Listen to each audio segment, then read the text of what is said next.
Olá, pessoal! Na aula de hoje nós veremos sobre filtragem espacial, que é um dos principais temas de processamento digital de imagens.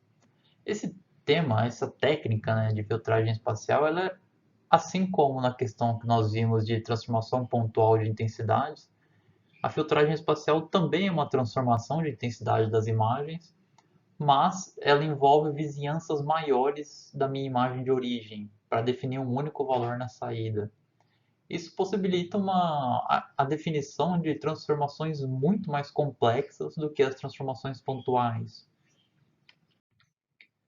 Então, novamente, como nós já vimos, nós temos ainda a transformação, uma transformação que é aplicada na minha imagem de origem, que vai gerar uma imagem de saída. Mas agora, a transformação, além da equação de transformação, nós temos que definir também a vizinhança utilizada para realizar a transformação. Ou seja, quantos pixels e como esses pixels estão organizados tem que ser definido para definir realmente a nossa transformação.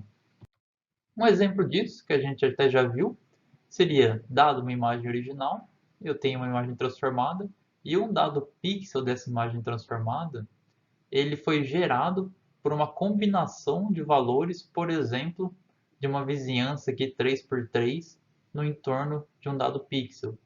Então, todos esses valores foram usados para gerar um único valor na saída.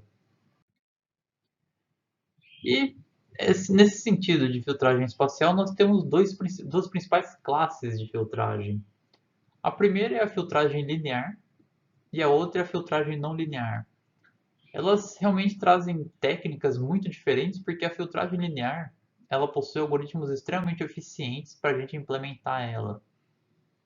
E é muito fácil de se obter alguns resultados analíticos que indicam qual o comportamento dessa filtragem em diferentes tipos de imagens.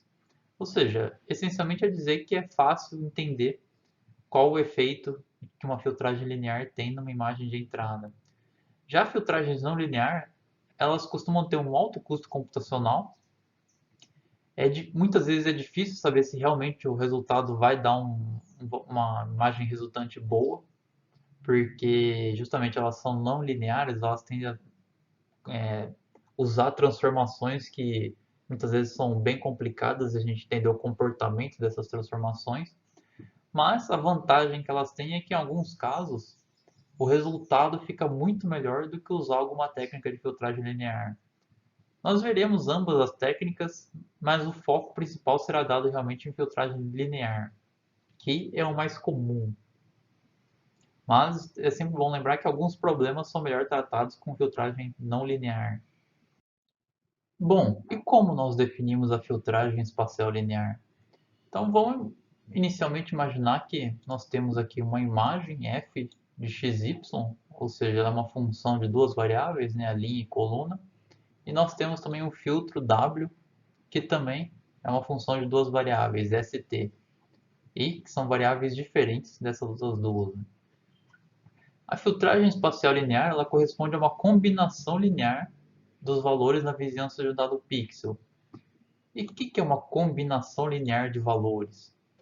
Uma combinação linear é nós definirmos um certo valor de saída S como sendo igual a um coeficiente vezes um x1 mais um outro coeficiente vezes um x2 mais um outro coeficiente vezes x3 e assim por diante. Então, por exemplo, a combinação linear de três valores, x1, x2 e x3, é uma equação desse tipo.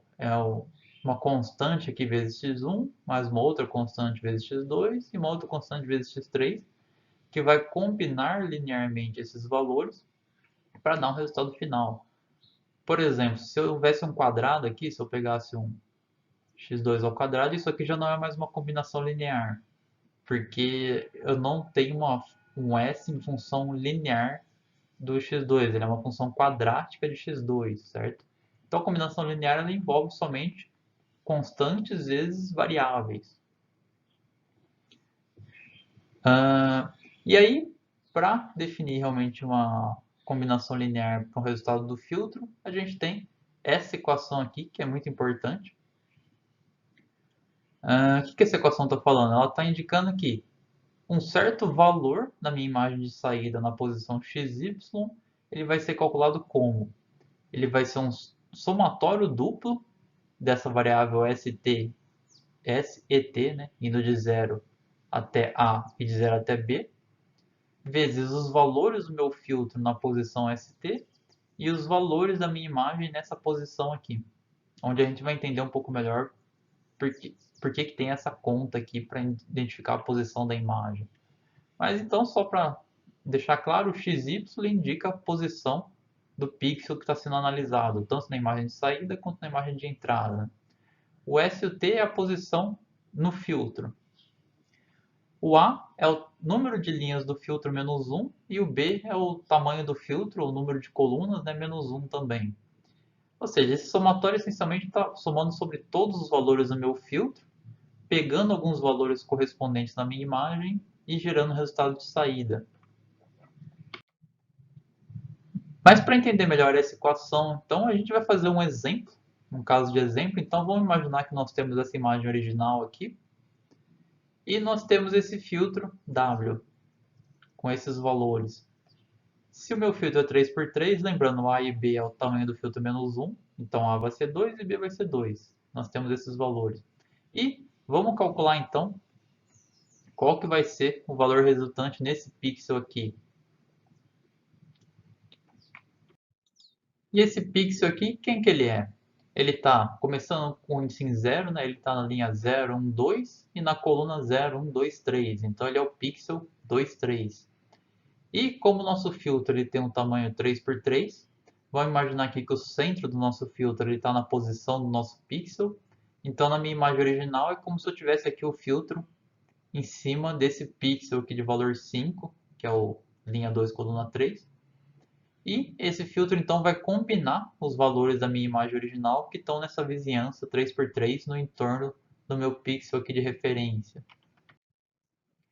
Então o que a gente vai ter é que o valor na imagem de saída na posição linha 2, coluna 3 vai ser igual a esse somatório, que lembrando ia de 0 até o A e de 0 até B, dos valores do meu filtro, e aqui a posição XY que eu tenho, né, que era o XY aqui, o 2 e 3, S vai ser a variável que está somando, e o T também, menos A sobre 2, o A sobre 2 vai dar 1, porque o A é 2, e o B também.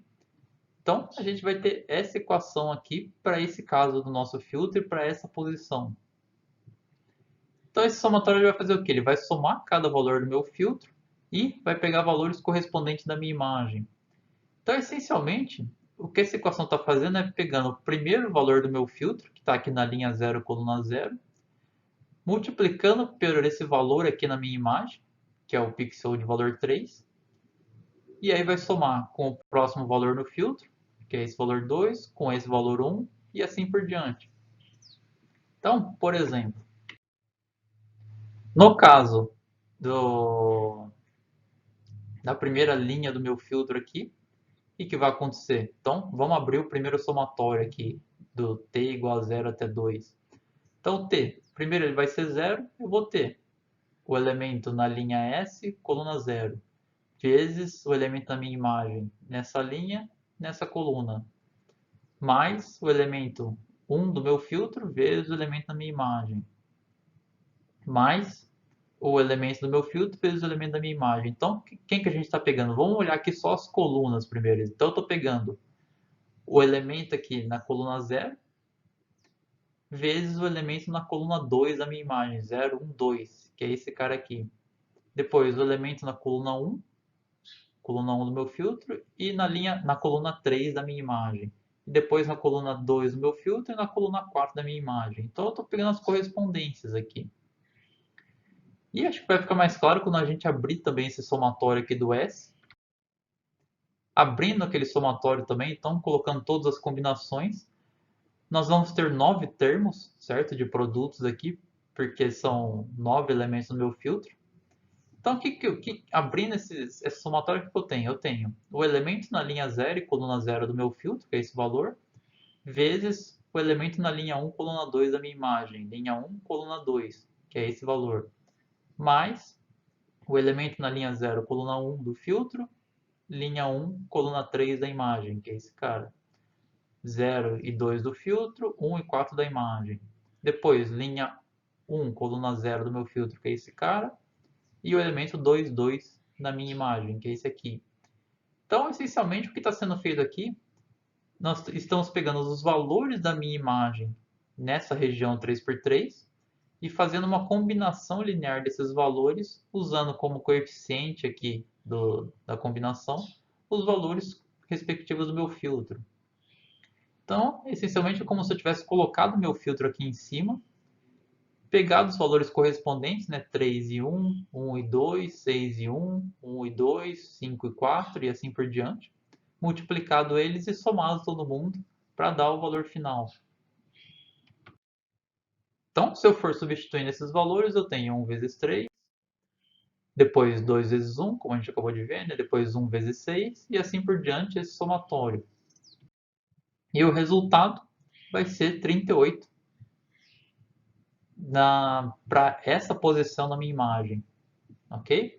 Lembrando, isso é só um único pixel de resultado que a gente está calculando. Então, nós pegamos aqui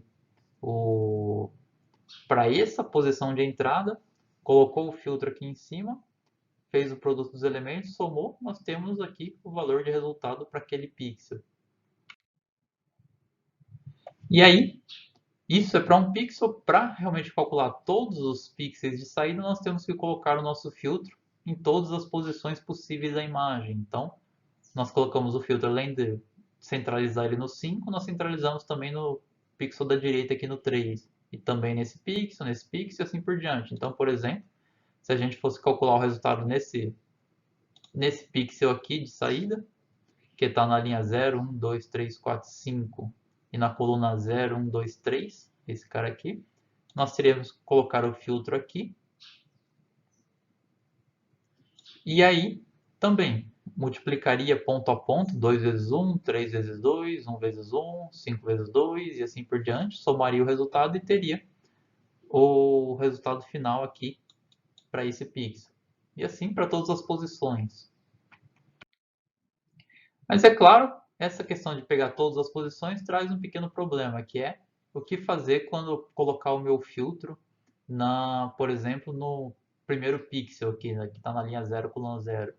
Porque parte do filtro ele não vai estar sobre a imagem, né? Ele vai estar fora da imagem, então eu sei o valor do meu filtro, mas eu não tenho o valor da minha imagem para multiplicar aqui. De longe, o mais comum para tratar essa situação é preencher a borda da imagem com zeros. Então, se eu supor que tem zeros fora da imagem, meu filtro está aqui, eu faço a operação normal mesmo, multiplico o valor do filtro vezes o valor da imagem, vou multiplicando e somando para ter o resultado final, certo?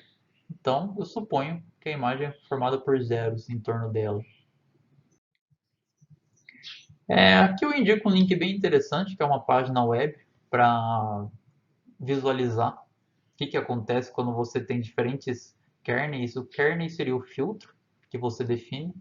O que acontece quando você tem esses diferentes filtros e você aplica numa imagem. É interessante que dá para ver de forma bem interativa. E é interessante nós fazermos aqui um exemplo completo para um caso 2D, ou melhor, para um caso 1D, né? Imaginando um sinal 1D e aplicando um filtro. Então vamos imaginar aqui que nós temos um certo sinal. Então, nós temos um sinal que vai ser um cara aqui. Vamos imaginar que ele tem aqui algumas posições. Então, vamos imaginar que ele tem o valor 1, 2, 0, 3, 2, 1. Vai. Então nós temos esse sinal. E digamos que nós temos um filtro aqui.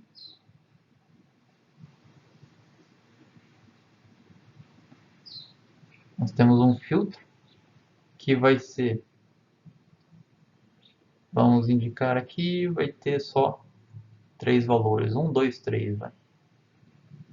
Então nós temos esse sinal e esse filtro. E aí nós queremos fazer essa operação de passar um filtro nesse sinal. E o que a gente vai fazer? Existem duas formas principais de fazer essa passagem. Uma que a gente acabou de ver, em que nós podemos começar o filtro colocando ele aqui, né? Nós podemos imaginar como se o filtro estivesse nessa posição aqui. Então, o filtro vai ter o valor 1, 2, 3. E aí, o que vai acontecer? Eu vou calcular, então, no meu sinal de saída. Eu vou ter a minha saída aqui. Vou colocar em vermelho também. Eu vou ter a minha saída. E ela vai ter o mesmo tamanho da entrada. Então, vai ter esse cara aqui. Ele tem 6, né? Então, vai ter 6 posições aqui. Então, eu tenho a primeira posição do meu filtro aqui, nesse cara aqui, e 1D, a minha equação vai ser o quê? Então, a minha saída,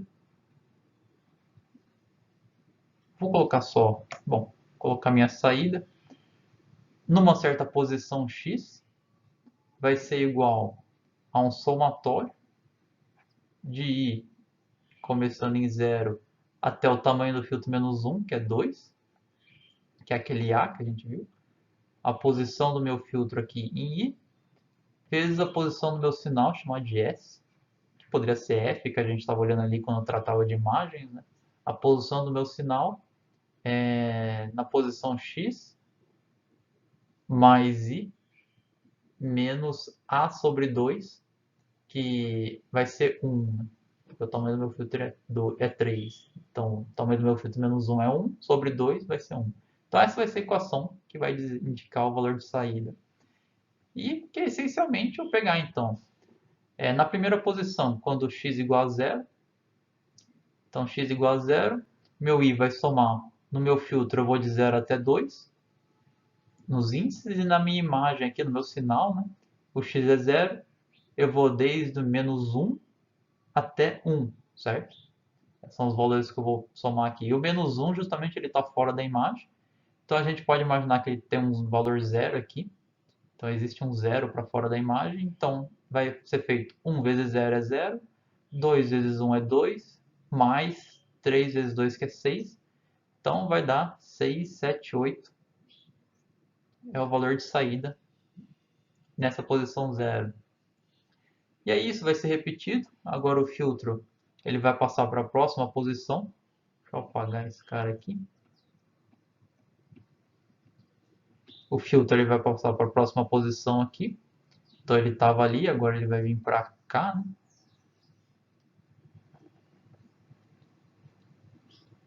1, 2, 3. E vai ser repetido agora para x igual a 1 na equação ali da direita. O que vai acontecer? Aqui mudou para cor branca. Deixa eu mudar aqui, ok. O que vai acontecer? 1 vezes 1, 1. 2 vezes 2, 4. 3 vezes 0, 0. Então, 4 mais 1, 5. E assim por diante, né? Depois, no próximo valor, o filtro vai estar aqui, né? Ele vai começar aqui e vai vir para cá.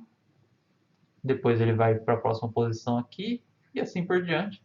Até a última posição, que vai ser essa daqui, né? Esse cara aqui vai ser a última posição do meu filtro. 1, 2, 3. E também vai ser multiplicado. Vai dar 2 vezes 1, mais 2 vezes 1 vai dar 4. Vai ser o último valor aqui que eu tenho no meu filtro, né? Vou ajustar aqui. Vai ser 4, esse último valor aí. E, da mesma forma, nós podemos calcular os outros valores, né? Então, com isso, a gente pode imaginar essa equação, que é similar para uma dimensão e duas dimensões, né? A forma de interpretar essa equação é essa. É como se nós pegássemos o nosso filtro, nós colocamos ele em cada posição do nosso sinal, nós colocamos o centro dele em cada posição, e aí nós deslizamos esse filtro ao longo do sinal, vai multiplicando ponto a ponto os valores e somando para ter o resultado final. E no caso 2D seria a mesma coisa, né? Você tem a imagem, você começa no pixel inicial, então você tem uma imagem, e aí o seu filtro ele vai começar ali, possivelmente no canto da imagem, depois ele vai começar a deslocar para a direita, quando ele chegar no fim ele vai para a próxima linha. E você vai deslocando esse filtro ao longo da imagem e vai multiplicando e somando os valores para ter o resultado numa imagem de saída. E aí na aula que vem nós vamos aprender a realmente implementar essa operação, que é essencialmente implementar essa equação que a gente está vendo aqui, né? Que na verdade de forma mais geral, né? De forma genérica para uma imagem qualquer e para um filtro qualquer.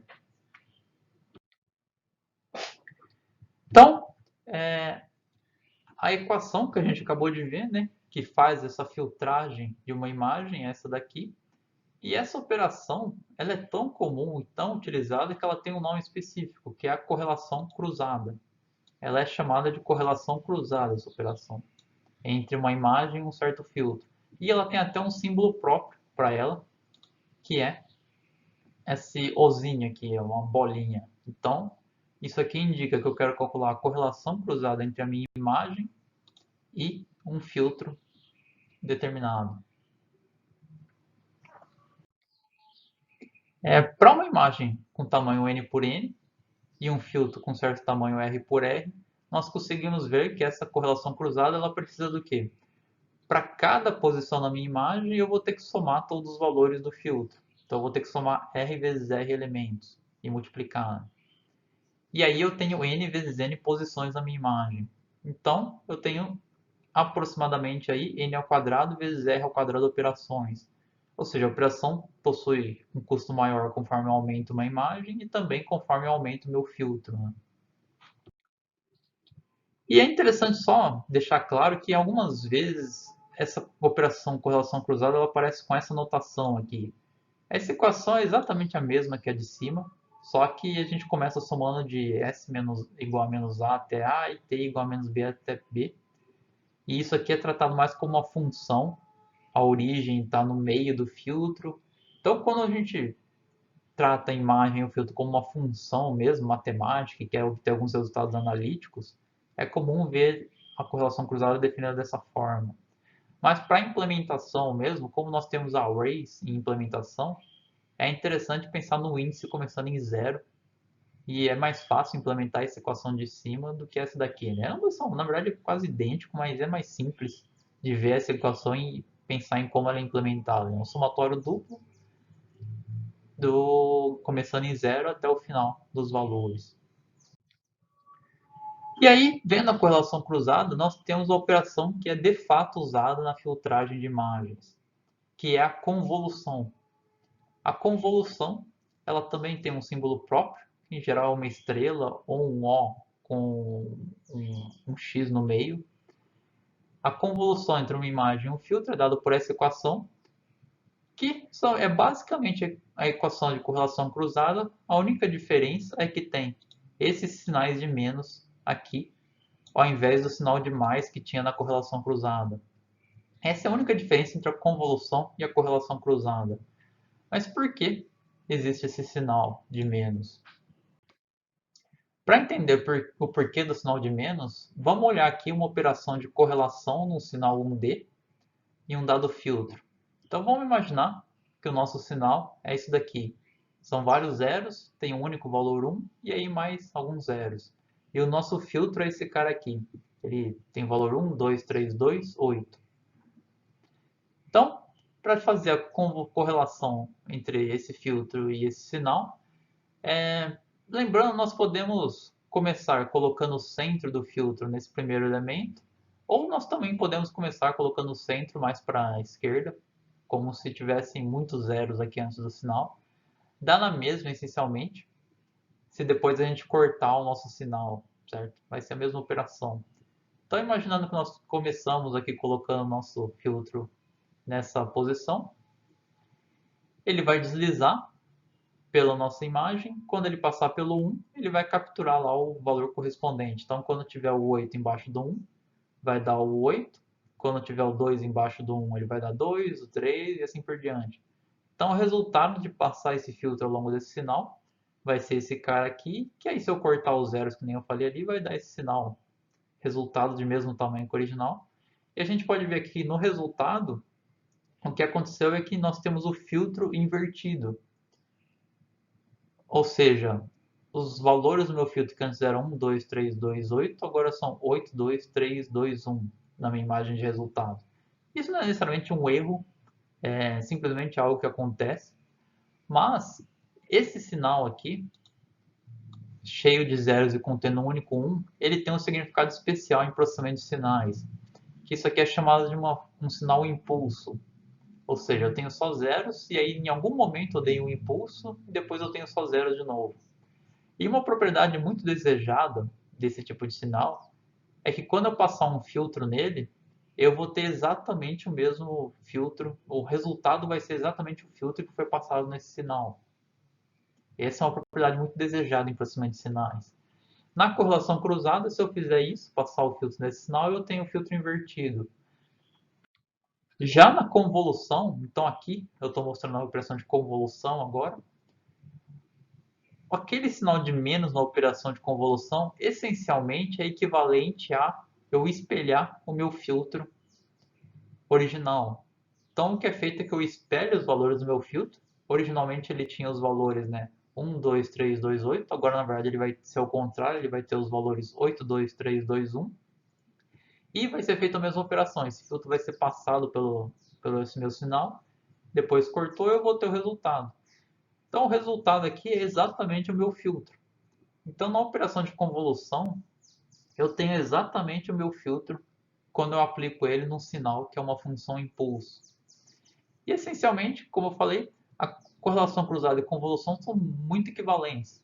Eu posso, inclusive, implementar a correlação cruzada e aí, quando eu quiser fazer uma convolução, eu só inverto os valores do meu filtro e aplico minha função de correlação cruzada.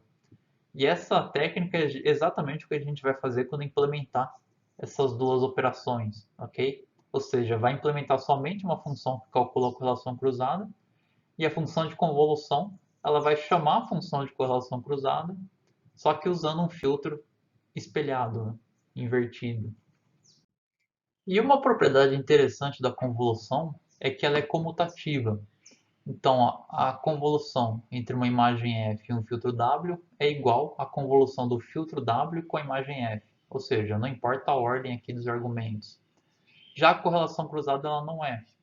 A correlação cruzada de f com W é o inverso da correlação cruzada de W com f. Só que para uma imagem e um filtro possuindo valores reais, que é uma coisa muito comum em sinais, em geral, se o sinal é real, especialmente processamento de imagem, né? Em geral, a imagem é um sinal real, não é um sinal complexo. E se o filtro for simétrico, a convolução e a correlação vão dar o mesmo resultado, porque especialmente se o filtro é simétrico, se você espelhar o filtro, vai dar na mesma, né? Então, a convolução e a correlação são a mesma coisa, essencialmente, num sinal real e filtro simétrico. E só para a gente ver aqui um exemplo rápido de correlação em 2D, o que aconteceria, né, se nós temos uma imagem aqui impulso, em que tem um único valor 1, digamos que a gente tem esse filtro. Ao passarmos esse filtro por essa imagem, nós teremos aqui, quando o 9 estiver aqui em cima, vai dar o valor 9 aqui, né? Porque quando o filtro estiver nessa posição, quando o filtro estiver aqui, o centro do filtro está aqui, né? O 9 vai estar em cima do 1, então vai dar o valor 9 aqui, porque o resto vai ser 0. Aí quando o filtro for deslocado para a direita, o 8 vai estar em cima do 1, então nessa posição aqui, a gente vai ter o valor 8. Depois o filtro, quando ele estiver aqui, é o 7 que vai estar na posição 1, então esse valor aqui vai dar 7. E assim por diante. Então a gente consegue ver que o resultado final vai ser o filtro invertido, tanto em x quanto em y, né, nas linhas e colunas. Já a convolução 2D, se eu passar o filtro por essa imagem impulso, o resultado vai ser exatamente o meu filtro que foi usado para fazer essa convolução. A implementação de correlação e convolução, elas vão estar nesse notebook que eu vou colocar no AVA, correlação e convolução. A gente vai ver também na aula que vem, né, como fazer essa implementação, mas tá lá no notebook a implementação final que vocês podem ler para entender melhor. E as operações de convolução e correlação cruzada, elas são operações matemáticas, né? Elas são usadas então para a gente poder fazer a filtragem espacial de imagens. E a filtragem espacial é quando a gente entra realmente numa parte mais intuitiva de criação de filtros para atingir um objetivo. Então, alguns dos objetivos principais de filtragem espacial é a suavização de imagens, ou seja, eliminar certos detalhes que não são desejados, remoção de ruído na imagem, realce de alguns pontos da imagem que a gente quer deixar mais notável, detecção de formas e vários outros usos, né? Existem um grande número de usos de filtragem espacial. Mas nós vamos focar então, inicialmente, em dois tipos principais: o filtro espacial de suavização e de derivada, que também pode ser chamado de certa forma de realce. O filtro de suavização, ele tem, eu diria, três principais aplicações. O primeiro, corrigir imperfeições numa imagem. Ou seja, se você tem um objeto, por exemplo, que ele tem um certo ruído, uma certa rugosidade, digamos, e você suaviza esse objeto, ele vai ter uma aparência mais uniforme, mais suave. E isso muitas vezes tende a trazer visualmente um objeto que parece ter mais qualidade. Outra aplicação bem comum de suavização é a remoção de ruído. Então, por exemplo, você tem lá uma imagem com um grande nível de ruído aqui. Se você aplicar uma suavização, um processo de suavização adequado, você pode ter uma imagem com o ruído eliminado. E um uso comum também de suavização é para você selecionar a escala apropriada para processar uma imagem. Então, aqui tem um exemplo em que nós temos galáxias em diferentes escalas, né, maiores e menores. Com uma certa suavização apropriada, você indica, não, eu quero focar em objetos que têm um certo tamanho e remover objetos que são muito pequenos na minha imagem. Então a gente vê aqui, por exemplo, uma imagem que foi binarizada, somente os objetos maiores permanecem, porque os objetos menores, por exemplo, nessa região da imagem, eles foram removidos após uma suavização. Ou melhor, eles se tornaram menos notáveis após uma suavização e aí na binarização eles foram removidos. Então, um dos filtros mais básicos de média que a gente pode ter, ou melhor, um dos filtros mais básicos de suavização que a gente pode ter, é o filtro de média simples. Uma forma de definir esse filtro seria através de uma equação desse tipo. Nós dizemos que a imagem de saída vai ser igual, em cada posição, né, vai ser igual a 1 sobre o número de pixels, m vezes n, vezes o somatório na minha imagem de entrada. E quem que eu vou somar na minha imagem de entrada? Eu vou somar as posições de um pixel ST pertencentes a um certo conjunto S de XY. E esse conjunto a gente pode definir que são pixels vizinhos ao pixel XY na minha imagem. Então, definindo um certo conjunto, dado um pixel, os pixels que estão em volta dele vão pertencer a esse conjunto. Esses valores vão ser somados e aí vão ser divididos pelo número de pixels. E aqui, na verdade, não é o número de pixels na imagem, é o número de pixels nesse conjunto SXY, certo? Porque é a definição de média, você somar todos os valores que estão nesse conjunto de pixels e dividir pelo número de pixels no conjunto. Então, por exemplo, se eu quero pegar os pixels que estão aqui marcados em vermelho, calcular uma média deles e colocar nesse valor central. Então eu tenho aqui na minha posição linha 1, coluna 2. Eu olho um filtro, uma região da imagem de 3 por 3 em volta desse pixel, somo todos os valores e divido por 9. Eu teria uma média dos valores no entorno desse pixel, ok? E aqui fica claro, essa definição aqui a gente está tentando dar em função de um conjunto de pixels vizinhos a f. Mas é bem claro que isso é mais naturalmente ser definido através de um filtro mesmo. E qual filtro a gente poderia definir para fazer essa operação? Ou seja, dado um filtro, se eu fizer uma operação de convolução como imagem, eu vou ter um processo de média. Bom, esse filtro seria, de alguma forma, eu tenho que pegar e somar cada valor que tem nas posições do filtro.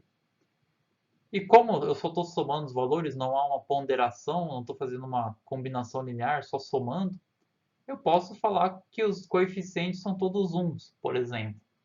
Então, um filtro de média que a gente pode definir seria uma coisa desse tipo. É um filtro 3x3 só com valores uns, e aí uma constante aqui, um nono, para fazer a divisão. Esse filtro, se eu fizer a correlação cruzada ou a convolução com a minha imagem, quando eu colocar ele numa certa posição da imagem, eu vou estar somando essencialmente os valores no entorno desse pixel e dividindo por 9. Ou seja, esse filtro tira a média dos valores no entorno de cada pixel da minha imagem, que é equivalente a suavizar a minha imagem. E aí, é claro, para mim definir o filtro, eu posso definir simplesmente como um nono em todas as posições. Eu posso, naturalmente, fazer uma média maior, ou seja, definir, por exemplo, um filtro 5x5, eu só tenho que lembrar que aí dividir por 25, que eu vou ter 25 valores no filtro 5x5, né? Então, com um filtro maior, eu suavizaria ainda mais a minha imagem. Para entender melhor o que acontece quando nós aplicamos um filtro de média na imagem, então vamos ver alguns exemplos aqui. Nós temos aqui uma imagem original. A imagem original ela tem alguns detalhes aqui que são interessantes para a gente observar o que acontece, né? Uma letra em diferentes tamanhos, círculos e uma imagem com certo ruidinho. Se a gente faz uma média com um filtro pequeno, um filtro de média pequeno, nós temos lá praticamente uma imagem muito parecida com a original, né? Conforme nós aumentamos o filtro, dá para ver que começa a suavizar os valores da imagem. Então esse A aqui ele está ficando um pouco mais borrado.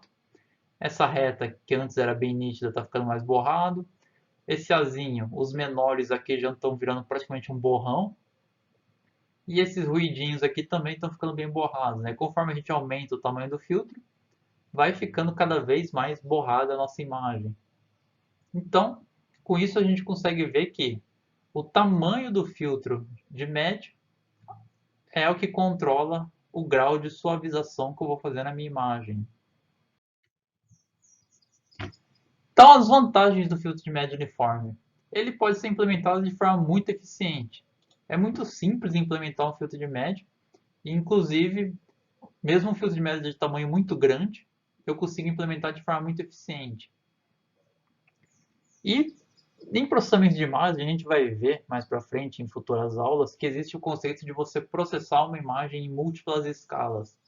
Nesses casos, você precisa filtrar uma imagem em que o filtro tem tamanhos diferentes. E uma grande vantagem do filtro de média uniforme é que o cálculo da média para um filtro de um certo tamanho, você consegue aproveitar o cálculo da média para um filtro menor. Então você consegue aproveitar esse valor, tornando o custo de você fazer um processamento com diferentes tamanhos de filtro bem menor. A grande desvantagem do filtro de média é que ele pondera da mesma forma pixels que estão próximos do pixel de referência e pixels que estão longe. Então, por exemplo, se eu tenho a minha imagem ali, digamos que eu defini a minha imagem, eu vou definir em preto aqui. Digamos que eu tenho uma imagem definida aqui e eu tenho lá um pixel que é onde eu vou calcular o meu filtro de média.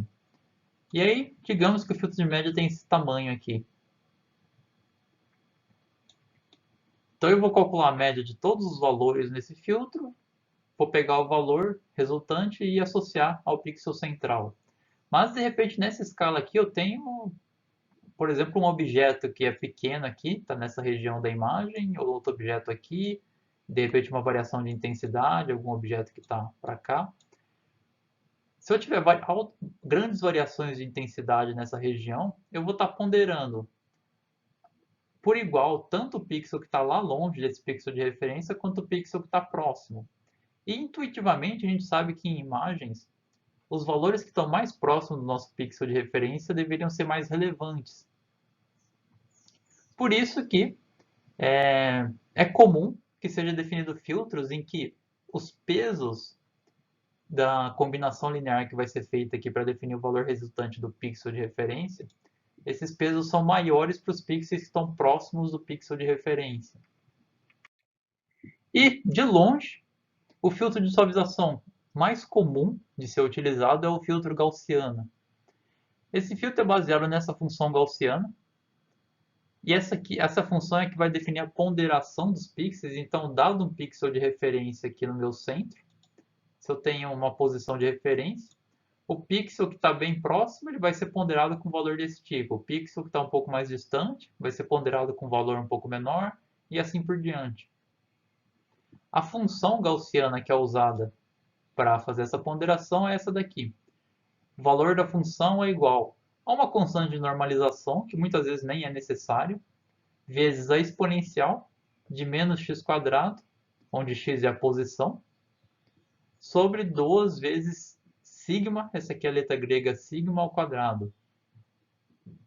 Esse sigma é o que controla a largura da minha função gaussiana.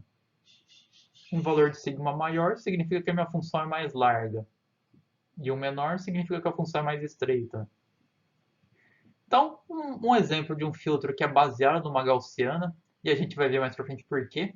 Um exemplo de um filtro 3x3 baseado numa gaussiana seria um filtro desse tipo, em que o valor central é 4, os valores em cima e embaixo, esquerda e direita, são 2, e os valores na diagonal são 1. E aí divide pela soma dos valores do filtro, que é 16. Então, nesse caso, se você usar esse filtro e fizer a convolução dele com a imagem, você vai estar dando um valor de peso aqui de ponderação 4 para o pixel de referência, 2 para os pixels em cima, embaixo, esquerda e direita, e um valor de 1, ou seja, um peso menor para os pixels que estão na diagonal, porque eles estão um pouco mais distantes que os pixels em cima e embaixo. Então, nós ponderamos de forma diferente os pixels vizinhos de acordo com a distância que eles estão da referência. Aqui tem um exemplo de um filtro 5x5. Então, por exemplo, você poderia ponderar com valor alto, 41, depois com valor 26 em cima, embaixo, esquerda e direita, na diagonal 16, e até o fim aqui, que é o pixel mais longe do pixel de referência, que tem o valor 1 em todas as pontas aqui, os cantos. E aí eu tenho que dividir também pela soma dos valores, que nesse caso é 273. Como eu indiquei, o sigma ele controla o tamanho da minha gaussiana. Então, um sigma menor, eu tenho uma gaussiana mais estreita. O que é isso? O que significa isso? Né? Uma gaussiana mais estreita significa que eu vou dar uma boa ponderação para os pixels que estão próximos e os pixels que estão um pouco mais distantes eu já vou dar um peso muito baixo. Ou seja, a minha média vai ser calculada com peso dando muito mais preferência para os pixels bem próximos. Já se eu tiver com sigma muito alto, eu tenho uma gaussiana mais aberta. Nesse caso, eu vou dar uma ponderação mais parecida entre os pixels que estão próximos e os que estão muito distantes. Eu posso ir até o limite aqui, se o sigma for muito alto, eu começo a tender para um filtro de média, porque aí, digamos, um sigma muito alto, eu vou ter uma gaussiana que é bem baixa aqui, exagerando um pouco aqui. Eu vou ter uma gaussiana que é bem larga, e aí eu estou dando basicamente a mesma ponderação para os pixels, não importa se eles estão próximos ou distantes da minha referência. E uma coisa que é importante notar, que a gente vai ver de forma mais clara quando for implementar mesmo esses filtros, é que o valor de sigma ele tende a influenciar o tamanho do filtro que você precisa para suavizar, para aplicar na sua imagem. Né? Porque se você tem uma gaussiana estreita, você precisa de um filtro pequeno, certo? Já se você tem uma gaussiana bem aberta, você precisa definir um filtro que é bem grande para conseguir representar bem essa gaussiana. Então, por exemplo, enquanto que uma gaussiana estreita você consegue representar por um filtro 5x5, se você usar o mesmo tamanho de filtro para uma gaussiana bem aberta, você vai estar ali numa região pequena da gaussiana. Você precisa ter um filtro maior para conseguir representar toda a gaussiana. Então, como regra prática, é comum que seja utilizado um filtro de tamanho 6 sigma para representar bem uma gaussiana. Então, se você quer representar uma gaussiana de um certo sigma, você define um filtro que tem tamanho 6 sigma e aí você representa bem aquela gaussiana. E voltando para um detalhe importante que a gente já viu brevemente, mas ele é muito importante, que é o que acontece quando nós estamos na borda de uma imagem. Quando o nosso filtro está aqui na borda da imagem, a gente já viu que nós não temos valores aqui para usar no filtro da imagem, né? Valores da imagem. Uma estratégia é simplesmente preencher com zeros, que a gente já viu. É simplesmente supor que fora da imagem todos os valores são zero. Mas isso traz um problema. Por exemplo, para o próprio filtro de média, se eu suponho que eu tenho zeros fora da imagem e justamente acontece da minha imagem ter um valor muito alto próximo da borda, o que vai acontecer? Eu vou começar a ter o aparecimento de uma borda preta na minha imagem. Por quê? Porque quando eu pus meu filtro aqui, por exemplo, quando o filtro estava aqui, eu tirei uma média dos valores nesse filtro e vários desses valores foram zero. Então vai dar um valor baixo de média e aí eu vou associar o pixel aqui, que era para ser central no filtro, né? Um pixel central aqui que vai ter um valor baixo. A mesma coisa quando o filtro estiver aqui, por exemplo, eu vou ter vários zeros aqui que vão diminuir a minha média. E aí quando estiver dentro da imagem, isso não vai ser mais problema, né? Eu vou realmente pegar a média da minha imagem. Mas se eu suponho simplesmente que são zeros fora da imagem, eu começo a ter a possibilidade de ter esse efeito. Notem que esse efeito não aconteceria se a minha imagem fosse escura próxima da borda, né? Se ela fosse preta aqui próximo da borda, então realmente eu supor que é zero o valor e eu estou acertando bem. Não vai ter nenhum efeito indesejado na imagem.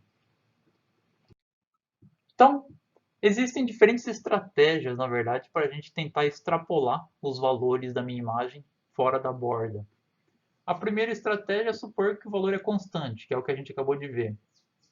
Então, por exemplo, se eu tenho o meu sinal aqui, digamos que essa é uma linha da minha imagem, vai de 1 até 8. Uma forma é eu supor que o valor fora da imagem é constante, por exemplo, o valor zero. Eu poderia usar outros valores, por exemplo, 255, mas o mais comum quando a gente supõe um valor constante é supor o valor zero mesmo. Então a gente vê que se a gente preencher com zeros esse sinal, nessa região nós vamos estar acertando bem, né? Porque para cá realmente tem um valor baixo e o zero vai combinar com esse valor. Já aqui vai dar um efeito indesejado, porque aqui nós temos valores altos e aqui nós temos valores muito baixos no zero aqui. Uma outra estratégia que pode ser usada é simplesmente usar o valor que está na borda. Então, se na borda da imagem tem o valor 1, eu extrapolo que todos os valores para fora são 1 também. E se o valor é 8, eu extrapolo que todos os valores são 8. Essa é uma técnica que costuma funcionar bem para fazer essa extrapolação. Não, eu estou basicamente falando que é constante aqui o valor fora da minha imagem. Uma outra estratégia é espelhar os valores. Então, chegou na borda, quando eu vou para o próximo valor, eu simplesmente pego o valor anterior aqui. Então, esse valor, que era 2, ele vem para cá. Aí, quando o próximo valor, eu coloco como sendo 3, e assim por diante. Então, isso eu faço de um lado e do outro também. Então, essencialmente, eu estou espelhando os meus valores do meu sinal. E aí, uma outra estratégia é a reflexão, que é muito parecida com o espelhamento, que é você saiu da borda, você põe o próprio valor aqui que estava na borda. Depois, no próximo, você põe outro valor e assim por diante.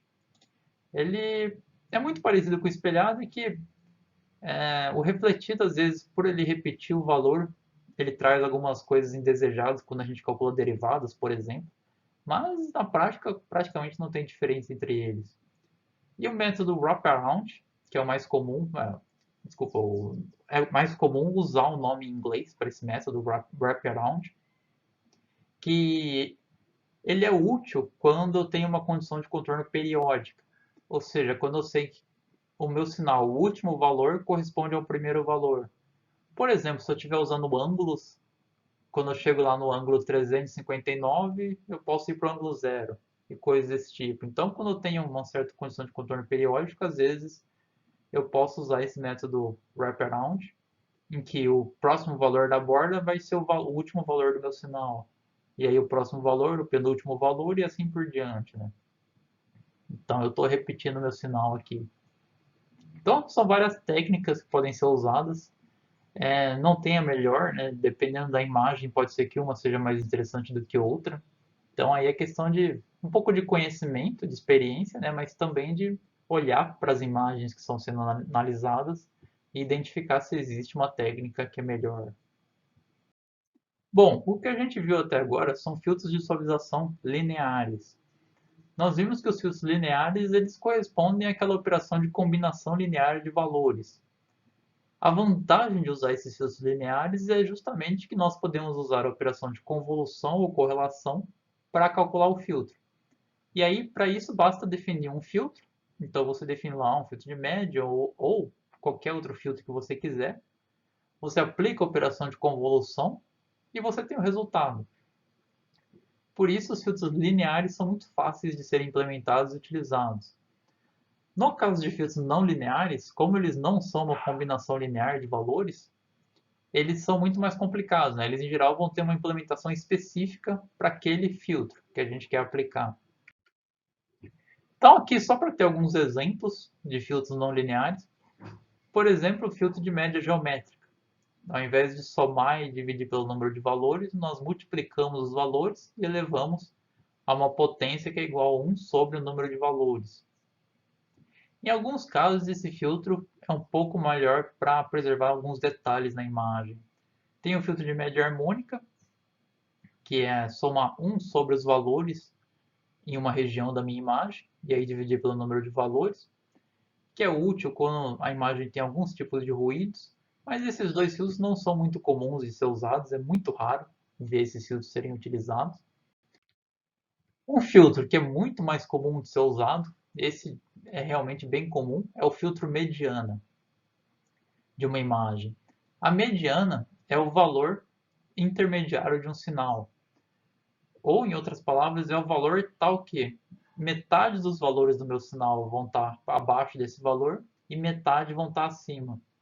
Então, se eu tenho lá um sinal qualquer, eu posso ordenar esse sinal, por exemplo, como está mostrado aqui, eu posso ordenar os valores do sinal do menor para o maior, e o valor no meio, no centro desse sinal, vai ser a mediana, porque, dado esse valor 7 aqui nesse caso, metade dos valores são menores do que 7 e a outra metade são maiores do que 7. Então, esse é um valor intermediário do meu sinal. Não tem uma forma simples de calcular a mediana com correlação cruzada ou convolução, isso é bem claro, né? Então, realmente, você tem que fazer um método que vai olhar cada região da minha imagem, ou seja, para um dado pixel, olha a vizinhança daquele pixel, vê qual que é o valor intermediário, que é uma operação um pouquinho custosa. Você vê qual é o valor intermediário e aí associa esse valor intermediário ao pixel de referência. Então, o filtro de mediana ele é bem custoso, mas ele pode proporcionar resultados realmente muito bons para certos tipos de ruído, especialmente para ruídos impulsivos, que são chamados também de sal e pimenta. Nesse tipo de ruído você tem valores que são muito altos ou muito baixos subitamente. Por exemplo, quando o sensor de uma câmera ele satura. Então, se há uma certa saturação, você tem um valor muito alto e valores muito baixos. E ele é ideal, então, esse tipo de ruído para um filtro mediano. Porque se você tem um ruído do tipo sal e pimenta, saltos no sinal, então digamos que você, olhando um perfil da imagem, né? Digamos que você tem uma certa variação de intensidade e de repente há um salto muito grande, e aí um salto para baixo, um salto para cima, e a sua intensidade está variando aqui, né?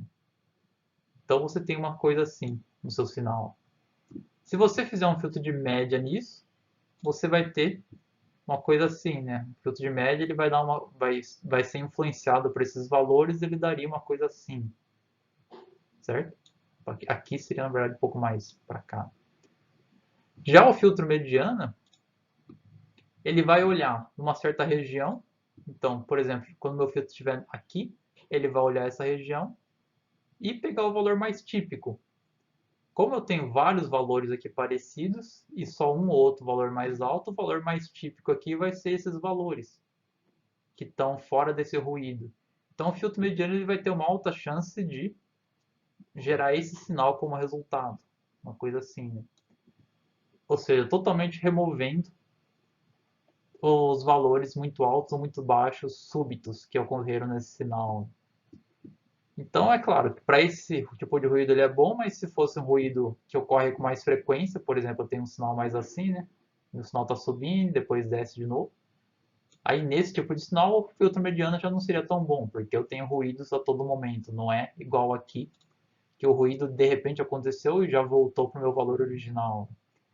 Então, é uma questão de realmente ver e até muitas vezes testar se o filtro mediano funciona melhor que o filtro de média de suavização gaussiana, por exemplo, para ver qual que é o melhor resultado obtido. E é claro que filtros muito mais elaborados podem ser definidos, não somente baseados numa função ou baseados numa correlação, num array padrão, mas você pode definir realmente um código que vai ser o seu filtro. Por exemplo, para cada posição na minha imagem, calcule a integral dos valores ao longo dessas posições, derive esses valores, e aí use sei lá, um input do usuário, por exemplo, e retorne o resultado e coloque naquele pixel. Então eu posso definir um filtro que é bem complexo, que é um conjunto de várias funções ali no meu código. Então, a implementação desses filtros de suavização nós vamos ver na aula que vem, mas também ele vai estar lá no AVA como notebook suavização, certo? E era isso que eu ia falar por hoje, então. Como eu acabei de falar, né, na aula que vem nós iremos implementar, então, tanto a operação de convolução, operação de correlação cruzada e a operação de suavização de imagens.